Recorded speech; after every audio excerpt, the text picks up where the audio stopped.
We Do Biz. 3 minutes. Un expert. Un conseil. Sur We Do Biz.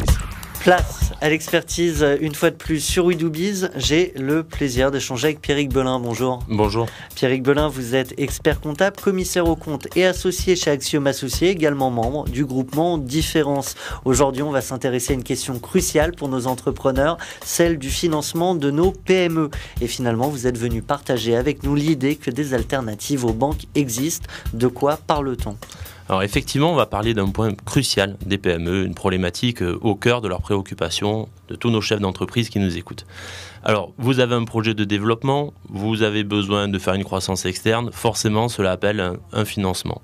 Aujourd'hui, naturellement, on se tourne vers un partenaire bancaire, que ce soit au travers d'un prêt classique, du crédit bail pour de l'immobilier notamment, ou du factoring pour financer ce poste client. Malgré tout, il existe des alternatives. Ces opérations de capital représentent environ 20% aujourd'hui, alors que chez nos voisins américains, elles représentent déjà 80% du financement levé par les sociétés. Donc, une fois qu'on a compris qu'il y a ces financements alternatifs qui existent, sur quoi faut-il être attentif dans ces négociations ?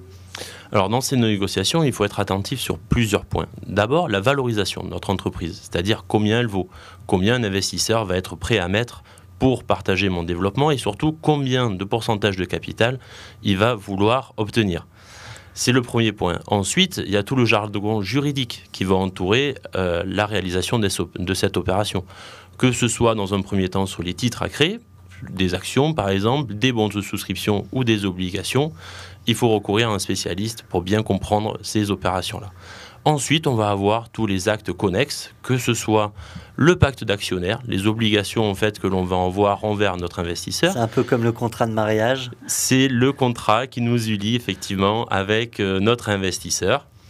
Et également les garanties qui vont nous demander, que ce soit une garantie de passif ou d'une garantie d'actif, c'est-à-dire que je réalise bien le chiffre d'affaires que j'ai promis de réaliser. Alors, comment vous voyez les choses évoluer en termes de financement pour nos PME dans ces 10 prochaines années ? Alors pour nos PME françaises ou européennes, elles vont suivre, on va bien voir que la part de l'opération en capital va se renforcer dans leurs problématiques et dans leur stratégie. Ce mode, en fait, cette évolution va être renforcée par notamment des dispositifs nationaux, institutionnels, que ce soit par la création de la Banque publique d'investissement qui s'est vue de doter de fonds très importants, mais également au travers des incitations fiscales, de défiscalisation, donc notamment par la loi TEPA. Et effectivement, il y en a.